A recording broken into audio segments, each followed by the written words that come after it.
1964 under the code name of Project Dork. Most records of military experiments involving BZ are still classified and unable to be obtained even through the Freedom of Information Act. BZ was an incapacitating agent with paranormal hallucinations that lasted for not just days, but for weeks and months. You may have seen the movie Jacob's Ladder, which depicts effects from the mist sprayed over our military by our Department of Defense.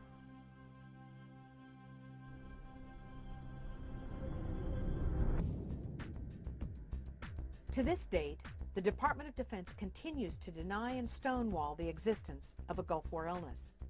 The Gulf War illness is a cumulative effect of exposure to depleted uranium, chemicals, biologicals, vaccines, petrochemical agents, and parasite diseases such as leishmaniasis.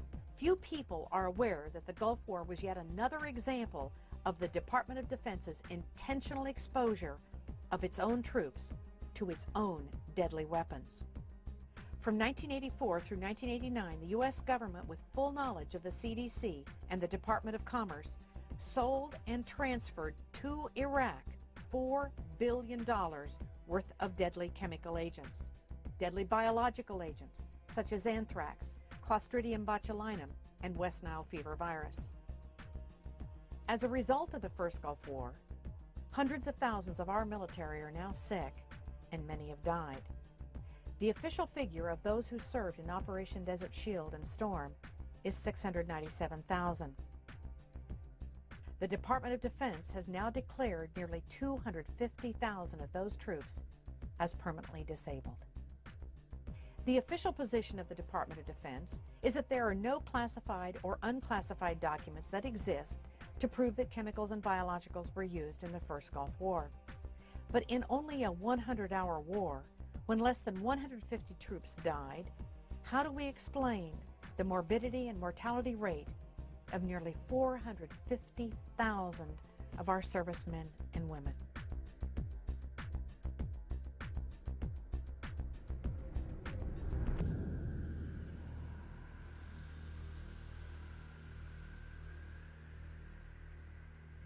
At the time that the Gulf War started, I was the nuclear medical sciences officer, intelligence and covering everything, special operations officer, mobilization officer, training officer for 330th Medical Brigade. That's the largest medical brigade in the U.S. Army. It's an Army Reserve Medical Command under a one-star general.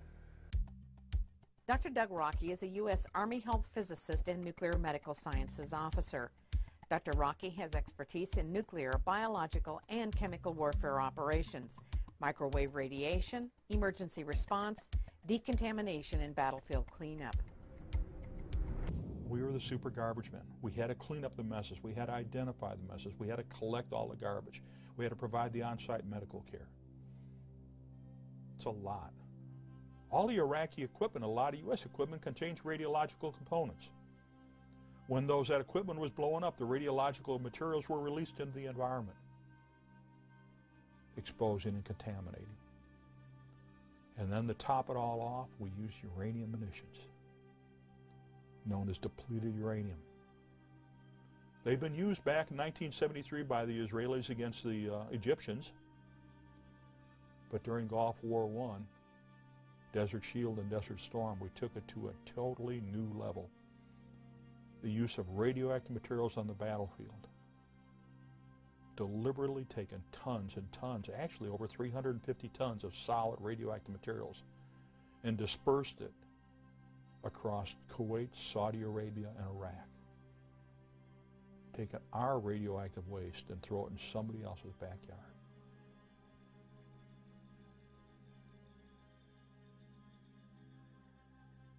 I am considered a disabled veteran. I've got a 40% disability from the United States Department of Veteran Affairs for combat injuries caused by depleted uranium and other exposures.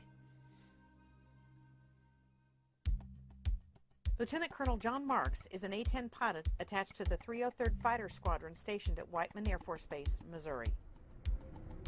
The reason it used depleted uranium is it's a very dense, heavy metal, and it's able to penetrate the most armor of any type of material used. It is a very minor amount of radioactivity, but it's not anything that If as long as it's in its bullet form, it can be stored and it's not any type of hazardous material. Once it hits a vehicle and vaporizes, then it becomes more of a hazardous material that you have to have special handling of that type of thing. But in its normal bullet form, it's not hazardous because of the depleted uranium. It is highly effective against armor. We got direct memorandum from the Department of the Army and other Department of Defense officials specifically telling us that not only were uranium munitions a health threat, they were a serious health threat, the contamination. We got direct warnings, famed Los Alamos memorandum, that to make sure and write a report so that uranium munitions can always be used because there's direct concern about the health and environmental effects. We had the warnings. We also had the responsibility to put together all the decontamination guidelines and also what's called the Combat Lifesaver Program. So myself and my team wrote that, which has now been adopted by the Army and is used every day by the Army. Battlefields and fighting are by nature hazardous to your health. Some hazards are easy to identify and well understood. Soldiers recognize the serious hazards presented by incoming artillery shells and bullets and take appropriate actions. However, some lesser hazards from new technological applications are not so well known and recognized. One of these newer applications is the use of depleted uranium in munitions and equipment armor. Depleted uranium is obtained from uranium ore, which is found throughout the world. In the United States, this ore is mined in New Mexico, Colorado, Wyoming, Utah, and Arizona. Uranium ore contains 3 isotopes.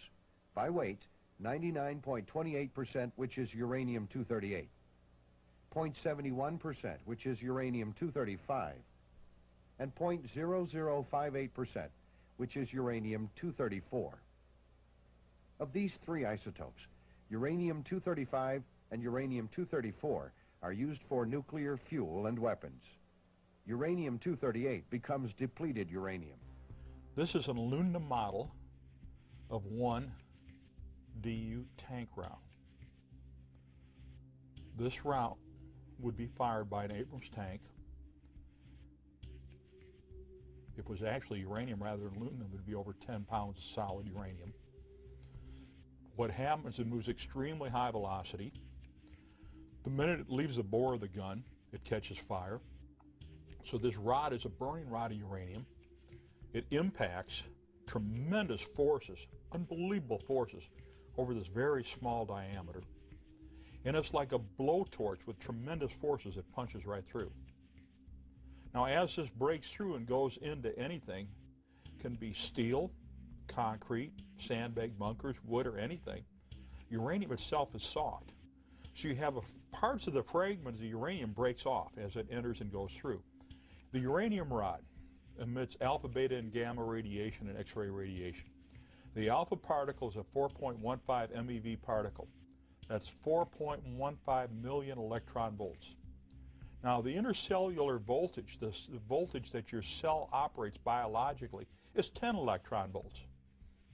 So when that cell is bombarded by an alpha particle at 4.5 million electron volts, it doesn't have a good day. We have all kinds of other problems. We have the beta particle and the gamma rays, the X-rays. Now, we've actually measured the ionizing radiation emissions from a DU rod within, say, 4 to 6 inches at over 300 millirems per hour. Now, that radiation is continuous. So you get a fragment of DU into your body that's emitting at over 300 millirems per hour. Or if you're holding the rod in your hand, it's over 300 millirems per hour. And if you got the fragment, then you got the alpha particle in there, which is an extremely hot particle, 4.15 MeV. And we're looking at what we measured over 10,000 counts per minute, 10,000 disintegrations per minute, 10,000 alpha particles per minute. In fact, in May of 2002, the U.S. Department of Veteran Affairs reported that over 160,000 troops that participated in Gulf War I, the period August of 1990 through the fall of 1991, basically October and November 1991, have been classified as disabled from anywhere from 10 to 100%. Now, my own disability didn't come about until after May of 2002. The count right now is somewhere close to 200,000. When we look at all the troops that have gone into the Persian Gulf region between August of 1990 and May of 2002, when the last formal report was written, the U.S. Department of Veteran Affairs formally acknowledges over 221,000 individuals are labeled as permanently disabled, and over 10,000 are deceased that had service connection disabilities. There's a big difference. There's a 60,000 increase in individuals that are disabled amongst those that served after the fall of 1991. That disability is only due to residual exposures and immunizations that were continued to be given, because there was no active combat. There was no active maneuvering. So what's happened?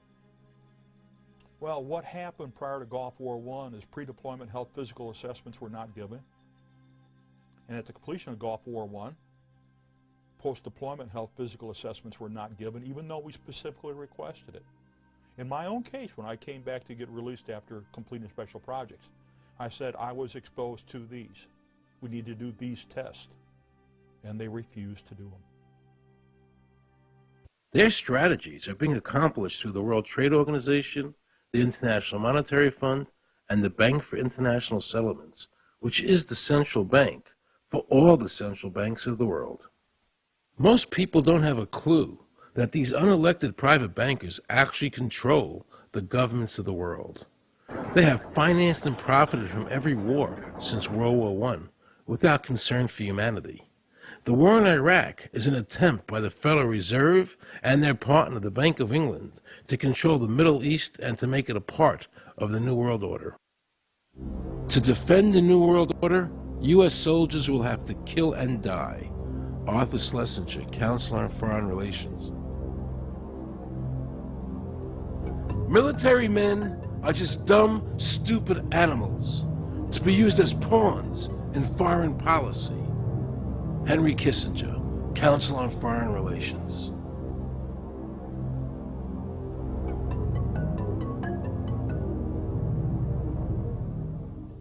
Now let's listen to this quote by Robert Reich, a member of President Clinton's cabinet and one of his most trusted advisors.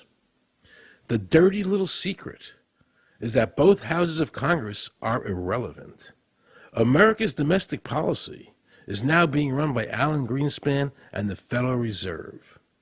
America's foreign policy is now being run by the International Monetary Fund.